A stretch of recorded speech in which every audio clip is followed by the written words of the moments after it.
ہم نے اس سے پہلے مؤذن اور مکبر کے بارے میں تو پوری تفصیل سے سنا اور دیکھا۔ اب ہم چلتے ہیں کہ اذان کا سننا کتنا ضروری ہے، اور احادیث کے اندر اذان کے سننے والے کے لیے کیا احکامات ہیں اور کیا آداب کو اس نے ملحوظ خاطر رکھنا ہے۔ تو اذان سننے کے آداب کو اگر ہم سب سے پہلے ایک جگہ پر اکٹھا کر کے دیکھیں تو پہلا ادب تو یہ ہے کہ اذان کو خاموشی کے ساتھ سننا انتہائی ضروری ہے۔ یہ سب سے پہلا ادب ہے۔ دوسرا، اذان کے متعلق احادیث میں جو ہمیں حکم ملتا ہے وہ یہ ہے کہ اذان کے کلمات کا جواب دینا بھی بڑا ضروری ہے۔ یہ ہم ابھی آگے احادیث میں دیکھیں گے، یعنی سننے والا اذان کو ساتھ ساتھ دہرائے۔ اب کس طرح دہرانا ہے اس کو ہم احادیث کی روشنی میں ابھی دیکھیں گے۔ اور تیسرا ادب یہ ہے کہ اذان کے بعد مسنون دعا پڑھنا یہ بھی بڑا ضروری ہے۔ صحیح بخاری کی حدیث نمبر 611 یہ اذان کے جواب دینے کے بارے میں ہے۔ حضرت ابو سعید رضی اللہ تعالی عنہ سے روایت ہے کہ جب تم اذان سنو تو جس طرح مؤذن کہتا ہے اسی طرح تم بھی کہو، یعنی اذان کے ساتھ ساتھ اذان کو دہرانا۔ اسی طرح صحیح بخاری کی ایک اور حدیث ہے، حدیث نمبر 612،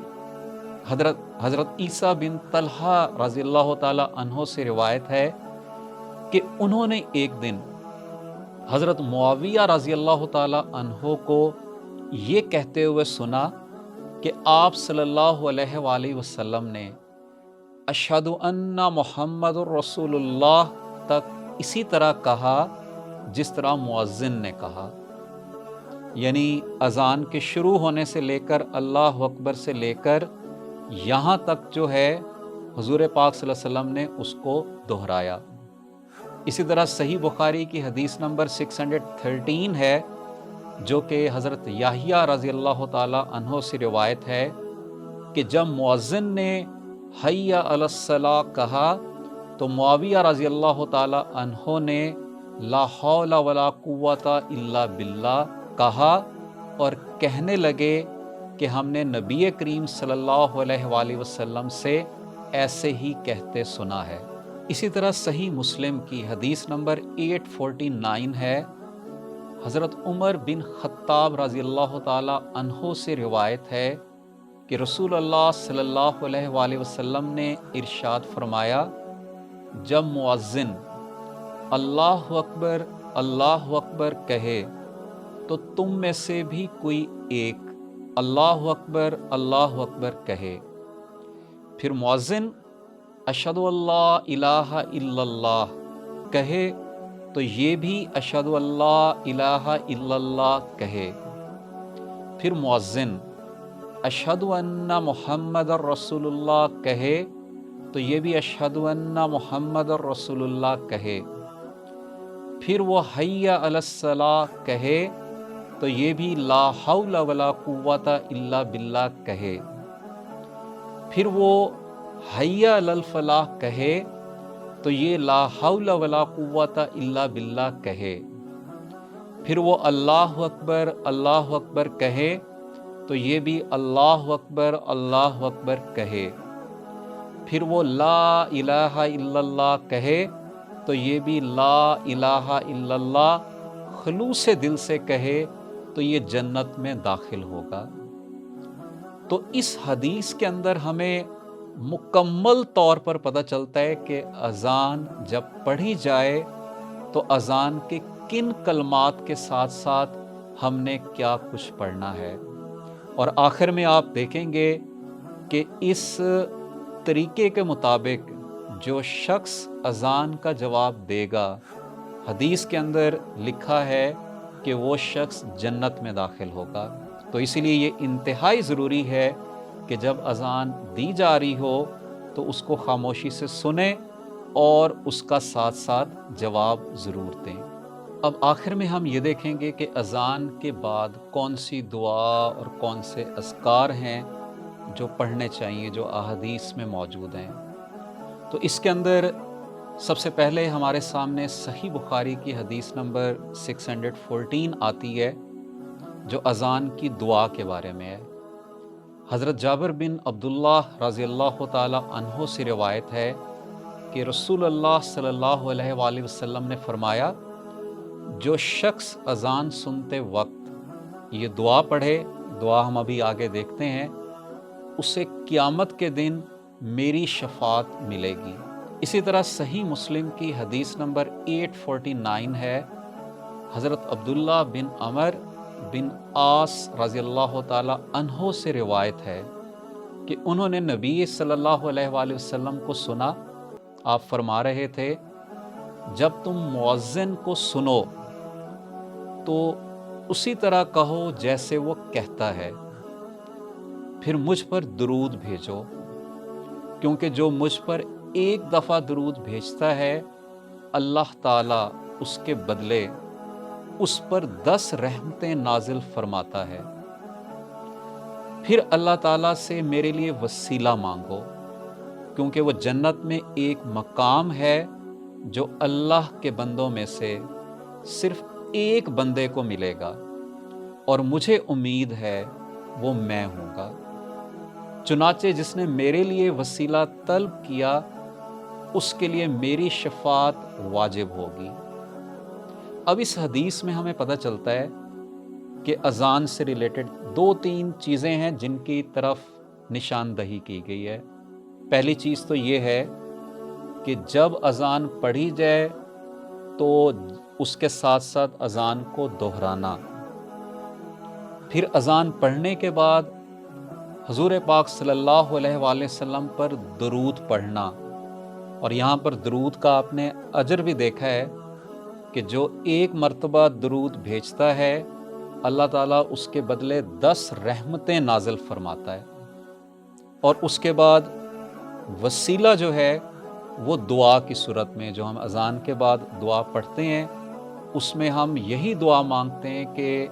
اللہ تعالیٰ حضور پاک صلی اللہ علیہ وسلم کو وہ وسیلہ عطا فرمائے۔ اور اس حدیث سے ہمیں پتہ چل رہا ہے کہ جس شخص نے یہ وسیلے کی دعا مانگی تو قیامت کے دن حضور پاک صلی اللہ علیہ وسلم اس کی شفاعت فرمائیں گے۔ اسی طرح سے صحیح مسلم کی ایک اور حدیث ہے، حدیث نمبر 851، حضرت سعد بن ابی وقاص رضی اللہ تعالی عنہ سے روایت ہے کہ رسول اللہ صلی اللہ علیہ وآلہ وسلم نے فرمایا، جس شخص نے مؤذن کی اذان سن کر یہ کلمات کہے، کون سے کلمات؟ اشہد ان لا الہ الا اللہ وحدہ لا شریک لہ وان محمدا عبدہ ورسولہ رضیت باللہ ربا وبمحمد رسولا وبالاسلام دینا، یعنی اس کا ترجمہ کچھ اس طرح سے ہے، اور میں بھی اس بات کی گواہی دیتا ہوں کہ اللہ کے سوا کوئی معبود برحق نہیں، وہ اکیلا ہے، اس کا کوئی شریک نہیں،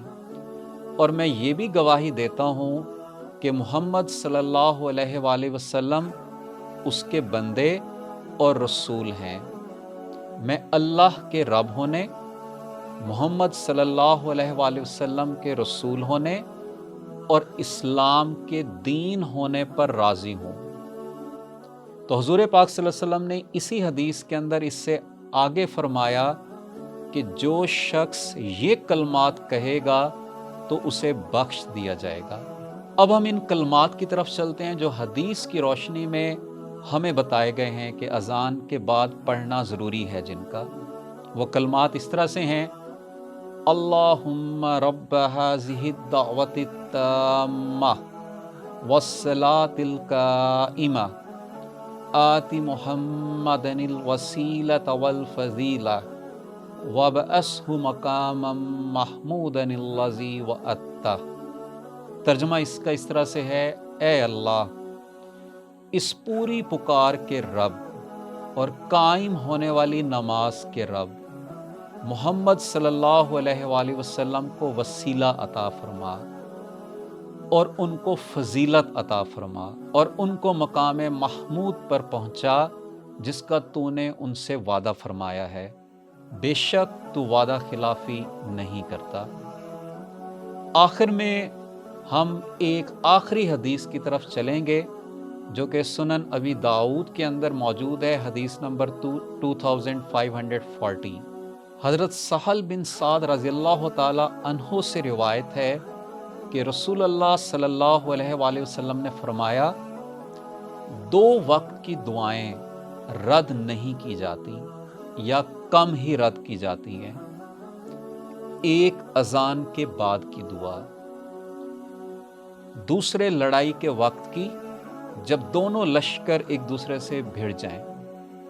اور ایک دوسری سند کے مطابق یہ الفاظ بھی ہیں کہ نبی اکرم صلی اللہ علیہ وآلہ وسلم نے فرمایا، اور بارش کے وقت کی دعا۔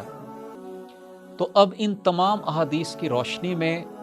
ہمیں پتہ چلتا ہے کہ اذان کے بعد اذان کی دعا، حضور پاک صلی اللہ علیہ وآلہ وسلم پر درود پڑھنا، اور اس کے بعد آپ جو بھی دعا مانگیں گے اللہ تعالیٰ کے ہاں اس کی قبولیت ہوگی یا اس کو کم ہی رد کیا جائے گا۔ تو اللہ تعالیٰ ہمیں اذان پڑھنے، اذان سننے، اس کے آداب اور اس کی فضیلت کو سامنے رکھتے ہوئے احادیث کی روشنی میں ان تمام اعمال پر عمل کرنے والا بنائے۔ آمین۔